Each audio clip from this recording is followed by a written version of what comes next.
This is a great technique to use while you are studying. Help each other find different words and the most appropriate words for the different ideas which you are discussing. Now we'll cross over to Asanda again to see what our next question is.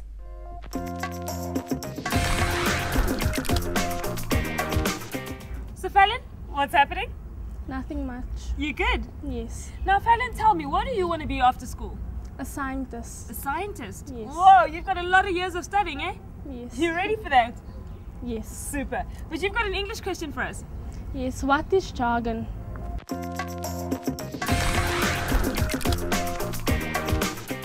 That's a fantastic question. Some words are not used every day by every single person because they are simply not necessary for day-to-day communication.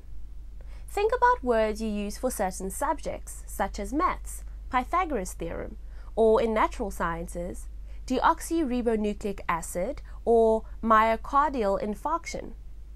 When you're studying those subjects or working in a field that requires those subjects, you will know those particular words. Those words are referred to as jargon. Now, when you're speaking to your friends, you will not use the words we referred to earlier. You will rather use simpler terms such as DNA or heart attacks. Every subject or field of expertise requires these specific types of phrases and words and expressions which we refer to as jargon for that specific subject. Now, do the following activity where you will think about the jargon you might use every day.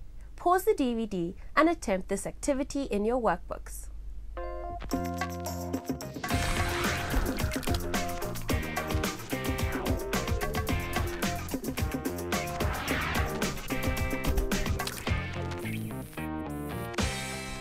As the world becomes more advanced, words that were known only to a particular group of people or to people working in a specific field are more familiar to all of us.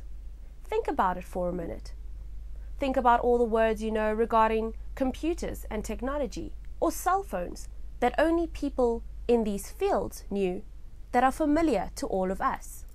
Now that we've discussed jargon that you might use in your everyday life, let's cross over to Asanda to find out questions that learners have about using and building their vocabularies.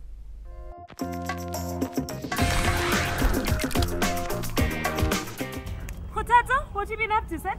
Nothing. You good? Yes. Okay, super. Now tell me, how are you feeling about English at the moment? It's fine. It's fine? Yes. Okay, lovely. But you still have a question, don't you? Yes. What's your question? What are antonyms and synonyms? What are antonyms and synonyms?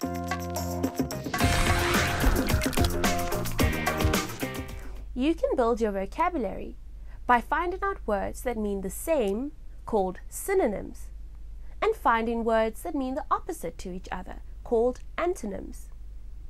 Find these words and put them in your personal dictionary. You can build your vocabulary by finding out which words are the same, called synonyms, and which words are opposites, called antonyms.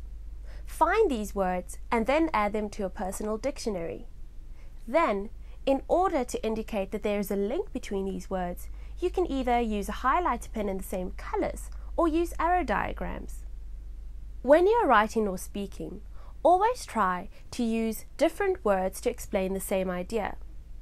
Dictionaries are a great source of finding both antonyms and synonyms for certain words. And remember, a fantastic idea is to use a thesaurus to find synonyms for different words to enrich your writing. Now try the last activity where you will work with synonyms and antonyms. Pause the DVD now to attempt this activity in your workbooks.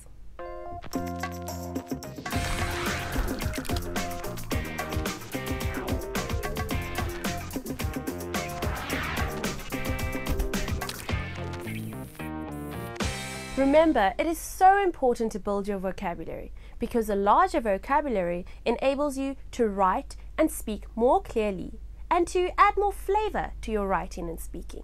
Building your vocabulary is an essential part of learning and mastering the English language. A larger vocabulary will ensure that when you speak and when you write, you are more clear in the message you are bringing across. Learning as many new words and expressions in the English language is key to improving your communication skills, both written and spoken. There are different ways of doing this. Firstly, listen, speak, and write as much English as possible. Secondly, use jargon or learn different jargon related to any field of study or research that you are about to get involved in. In addition to this, learning the main words of a subject will indicate to you the main ideas regarding a particular subject. Lastly, think about the words that you do know, and then try to find words that are similar to these words or words that mean the opposite of these words. Using these various techniques will help you gradually build your vocabulary and therefore become a successful communicator in the English language. I've really enjoyed this lesson, and I hope to see you next time.